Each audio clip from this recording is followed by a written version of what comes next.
आणि आता युतीची बातमी विस्ताराने आपण बघणार आहोत। युतीचा पोपट मेला की जिवंत आहे या प्रश्नाचा वेध घेणारी ही बातमी आहे। युतीची चर्चा गेली खड्ड्यात असं वक्तव्य शिवसेना पक्षप्रमुख उद्धव ठाकरेंनी केलं असलं तरी युतीची चर्चा सुरू असल्याचे संकेत त्यांचा मुलगा आणि युवासेना प्रमुख आदित्य ठाकरेंनी दिलेत। युतीत आम्ही म्हणजे शिवसेना कोणत्या थरावर आहे हे उद्या कळेल असं सूचक विधान काल आदित्य ठाकरेंनी नाशिकमधल्या एका कार्यक्रमात केलं होतं। आज दिल्लीमध्ये भाजपची राष्ट्रीय कार्यकारिणीची बैठक पार पडते, त्यामुळे आदित्य ठाकरेंच्या विधानाला विशेष महत्त्व असेल। महाराष्ट्राचे मुख्यमंत्री देवेंद्र फडणवीस वाराणसीहून दिल्लीला दाखल होत आहेत। मित्रपक्षांसोबत युती करण्यासाठी भाजप तयार असल्याचं वक्तव्य खुद्द पंतप्रधानांनी काल तामिळनाडूमध्ये केलेलं आहे।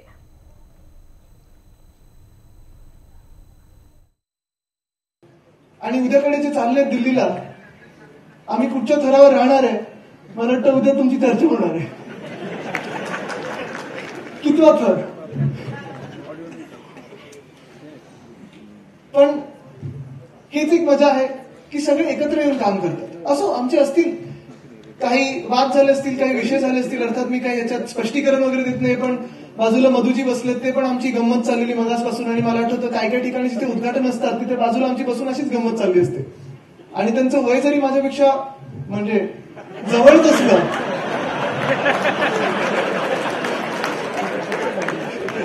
आता 30ला पोहोचतात उद्या हे गुलाब भगवे होणार आहेत म्हणून मी सांगतो। आता ते काही बोलू नाही शकणार। युतीचा फॉर्म्युला ठरलेला आहे, केवळ बसायचं आणि युतीची घोषणा करायची एवढंच बाकी आहे। त्यामुळं केंद्र तयार असणं आणि नसणं यामध्ये काही फार विशेष नाही आहे। आमचा प्रयत्न आहे, शेवटपर्यंत प्रयत्न करू।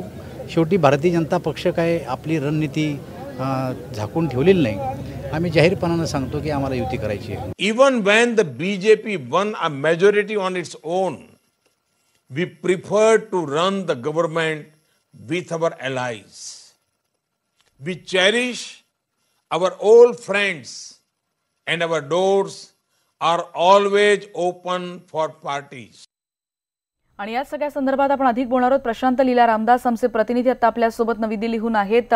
खऱ्या अर्थाने 2019चा महासंग्राम सुरू होतोय प्रशांत, आणि त्यानिमित्तानं आज बैठका देखील होतीलच, बैठकांना देखील सुरुवात होतेच, पण सगळ्यात महत्त्वाचं म्हणजे युतीचा प्रश्न। आणि आज मुख्यमंत्री देखील दिल्लीत आहेत परिषदेसाठी।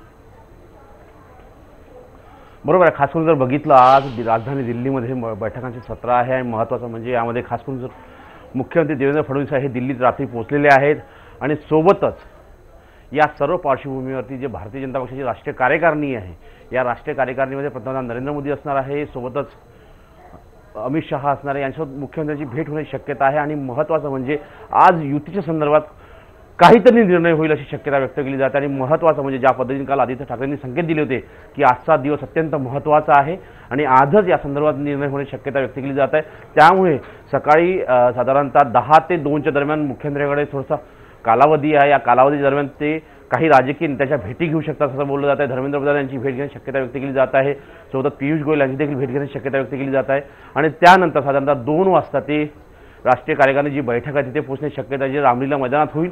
आणि त्याच वेळेस अमित शहा देखील तिथे असतील। पंतप्रधानांचा कार्यक्रम जो आहे तो उद्या आहे, त्यांच्या भाषणाने समारोप होणार आहे, पण पंतप्रधान आजही उपस्थित असतील अशी माहिती प्राप्त झालेली। आणि या दरम्यान होऊ शकतं देवेंद्र फडणवीस, पंतप्रधान नरेंद्र मोदी, अमित शहा यांच्यामध्ये कुठल्याच क्षणी चर्चा होईल आणि युतीच्या संदर्भात पुढे किती जायचं आणि किती मागे यायचं या संदर्भात अंतिम निर्णय आज होण्याची शक्यता व्यक्त केली जात आहे। निश्चितच धन्यवाद प्रशांत या माहितीबद्दल। आपण बघतो आताची सगळ्यात महत्त्वाची बातमी, युतीच्या दृष्टीने काही हालचाली होत आहेत का? कारण दिल्लीमध्ये देखील आज मुख्यमंत्री पोहोचलेले आहेत भाजपच्या राष्ट्रीय कार्यक्रमासाठी।